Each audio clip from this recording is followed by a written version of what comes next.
Hello, I'm Veronica and I'm 21 years old. I only just started going to college and I have some free time on my hands, so I figured I wanted to share my story with whoever is willing to listen to me. The reason that I only just started going to college was because I had very crappy parents and an amazing grandmother. Okay, that sounds insane. Let me start from the beginning. I was the last child that was born to my parents, Cheryl and Cliff. My parents had 3 other kids before me, and I was supposed to be the last one they had. Now, they were in no way super well off, or even well off enough to support 4 kids and 2 adults. They still decided to have so many kids. What they weren't ready for at all was that I was born with a birth defect. I was born a healthy baby, or so they thought. After about 6 months, they began to notice how I was barely breathing on most days and that I was constantly sick. They tried their best to get me to get better, but nothing they did helped.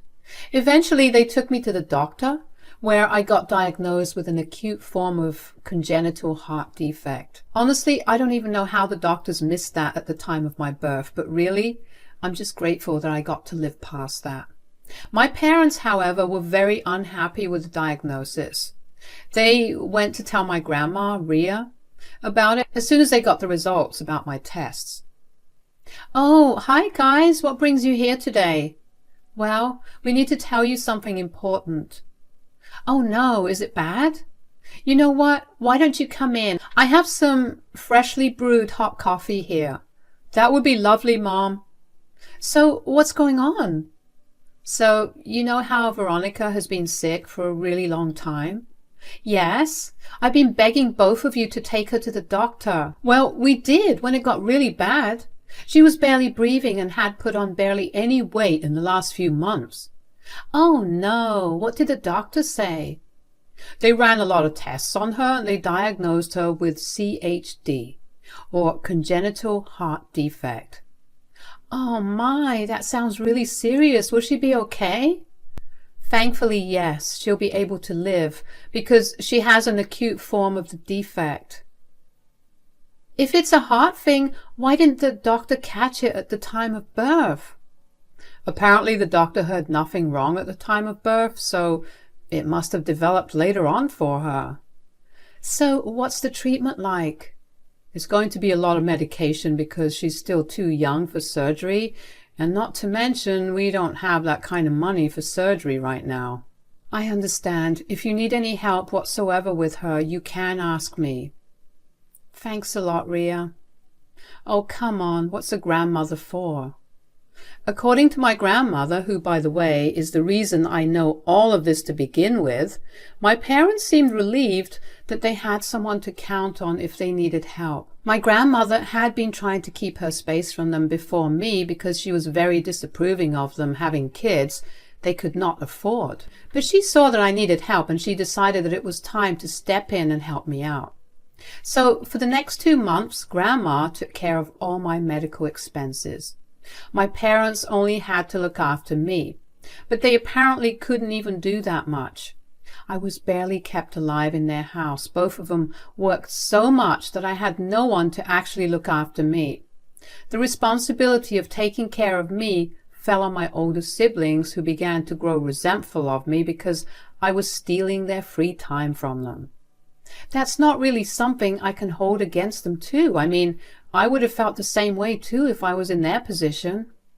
Anyway, my parents decided that taking care of me was creating too much chaos back at home. They wanted nothing to do with me and tried their best to hand me off to any family member who would take a sick baby. Of course, they didn't really have that many family members to hand me off to. My mom's parents passed away a few years before I was born, and her sister lived in Germany, where she was strictly against having any kids whatsoever. My dad only had his mom, my grandma, as he was an only child whose father died when he was 20. So, with no one else to turn to, they showed up at my grandma's place one cold winter morning and dropped me off there. My grandma opened the door to my mom standing there and my dad waiting in the car on the road. That was the first time my grandma actually saw me. Hello. Oh my, look who's here. Hi, Veronica. Hi. Cliff and I need a break from this. This? You mean Veronica? Yeah. You don't understand how exhausting it is to take care of her when she's so chronically ill. Well, yes. She has a genetic defect. Of course it's going to be hard, but as parents you have no other choice but to take care of her. Sure, but that would have been easy if she was our only child. You have no idea the amount of fights that break out at home because my other 3 children feel like they aren't being given the same amount of attention as Veronica. Cheryl, that just seems like bad parenting on yours and Cliff's part. You should be teaching the rest of your children about empathy and kindness. And you two need to make separate time for them whenever you can. Taking a break from Veronica is not going to solve all your issues. Look, I get what you're saying, but I'm so physically and mentally burnt out that I want nothing to do with this child. I only came here because you are our children's last living grandparent. If you want to take her, you take her, or else just give her up to Child Protective Services. What are you talking about? You can't do this to your own child. If you think I'm a terrible mother, why don't you try taking care of this thing for a while? And then you'll understand where I'm coming from. She's such a burden to take care of. She's only a child. You barely gave her 2 months since the diagnosis. You can't abandon her like this. Veronica will ruin everything in the future as well. I can just see myself and Cliff taking care of her even when we're your age. That is not a life I want to live. Cheryl, when she's old enough, she can get surgery and she'll be fine. You won't be taking care of her forever. Oh, yeah? Then who's going to pay for the surgery? We have 5 mouths to feed right now, excluding Veronica. You think money is just rolling into our house? Nobody asked you guys to have more kids than you can provide for. I told you I could pay for the surgery when she's older. Since you're already planning on paying for her surgery, why don't you just keep her and raise her? That's not... Cliff's waiting for me in the car. I will never speak to either of you again. Mark my words. We'll deal with it. My grandmother was beyond shocked at the way my parents just abandoned me immediately. They refused to take care of a child that they produced, all because they believed that the child would be too much of a burden. Did they not realize what they signed up for the second they got pregnant? Having a child meant, as a parent, you had to be prepared for everything that was going to get thrown your way, even if that meant genetic defects or disabilities. My grandma struggled with taking care of me because she was already pretty old to be raising another child, and she also had to do it all alone. If there's one thing, she was very adamant about keeping me with her. She refused to let me get into the system because she knew what the system tended to do to kids. She wanted me to grow up as well as I could. For the next 10 years, my grandmother essentially became a mother figure to me. Although Grandma was very insistent that I called her Grandma because she wanted it that way, as per her, my parents never contacted her after they dropped me off, and as far as she was concerned, they never spoke to her after that. A few months after my 10th birthday, my grandma told me that she had some news for me. I have some news, sweetie. Yes, Grandma? So I was looking into your heart condition, and after speaking with a few doctors, I've realized that now is the right time for you to get your surgery. Really? You can get your heart fixed, and then you can live a long, healthy life. And then Mom and Dad will come and get me back? I don't know about that, sweetheart. Why do you want them back so badly? Am I not caring enough? Am I doing something wrong that you don't like? No, it's just that all the other kids at school have their parents, and I just wanted to see mine. I barely even remember them. I know, sweetie. But if it's any consolation, I'll be here no matter what. I will tell your parents about your surgery. If they show up, that's great. But if they don't, I don't want you to be too disappointed. I'll try. Just remember that you'll have a brand new heart after the surgery. You'll be able to live without taking all those medicines. Doesn't that sound really good? Oh, yes, Grandma. I hate taking all those medicines. They make me feel so tired. I know. And after the surgery, you won't have to do all that. You can go play outside without worrying about anything. Yay! But you promise you'll be there after the surgery, right? You won't leave me like how Mom and Dad left me. Whoa, I promise I won't. How could I ever let my precious sweetheart go like that? What if Mom and Dad try to take me back and they don't let me see you? I promise that I will fight for you. I will make sure that I sneak into your bedroom and give you all your favorite candies and toys. You're the best, Grandma. I know I am. I remember feeling very nervous for the surgery, but I knew that it would make a world of difference for me. Every night I spent a lot of time just trying to force myself to take the medicines I needed to take because I hated the texture of tablets, and Grandma had to sit with me and gradually make me swallow each one of them. The surgery happened a month after that conversation, and it was a huge success. I took a good 6 months to fully recover, and when I did, I was doing better than ever. I was back to living my life as best I could. All the things that I was not able to do before, I had a fun time doing once I had fully recovered. It was even more enjoyable for Grandma because she got to see me happier than I ever was. She was glad that she was able to make my life a lot better than what it was. She, of course, did try to reach out to my parents multiple times before, during and after my surgery, but they never responded, probably because they must have blocked her. Anyways, eventually my life began to come together. I was done with middle and then high school. I was working a part-time job at the local cafe, and I was doing better than I would have if I was in my parents' care. And it was one day after I returned home from work that I walked into the house only to see my grandma collapsed on the floor. I panicked and called 911 immediately. I tried to give her CPR, but it did not seem to work.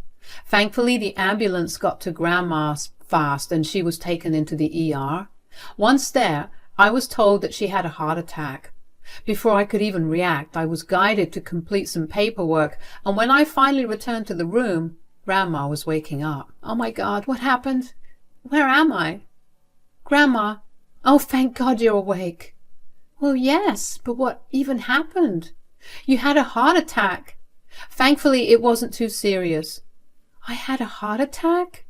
Yeah, the doctor said that it was brought on due to your age and your diet.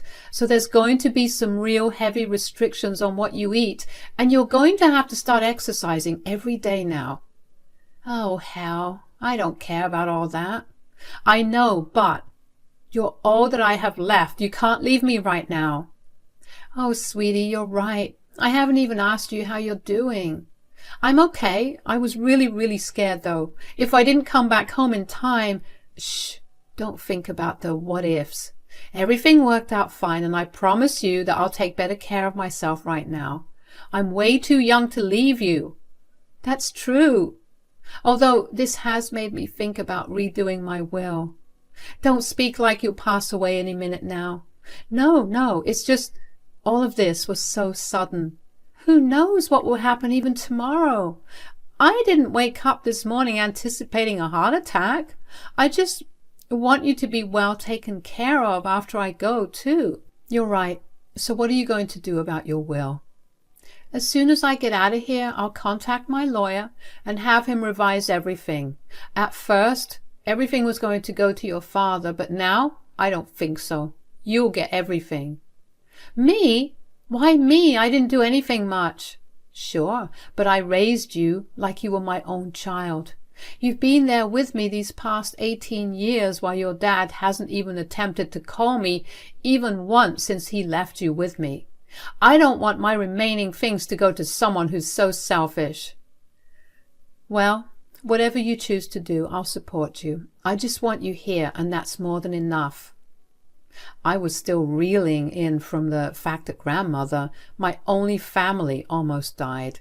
If I had been even a minute late, I would not have been able to see her alive. I felt hollow for a long time after that. The only thing that kept me alive and a little alert was the fact that even when she was close to death, my grandmother still only cared for me and my well-being. Grandma got discharged from the hospital about a week later, and as soon as she was out, she contacted her lawyer. I was tasked with driving her around as she made some final amends to her will and also got other documentation in order so I could have a smooth time after she was gone. Of course, there was this huge air of sadness during this time, but it still warmed my heart to see Grandma work so hard for me, even when I was old enough to take care of myself. The 2 years after that, Grandma's health rapidly deteriorated. Towards the end of her life, she slipped into a coma.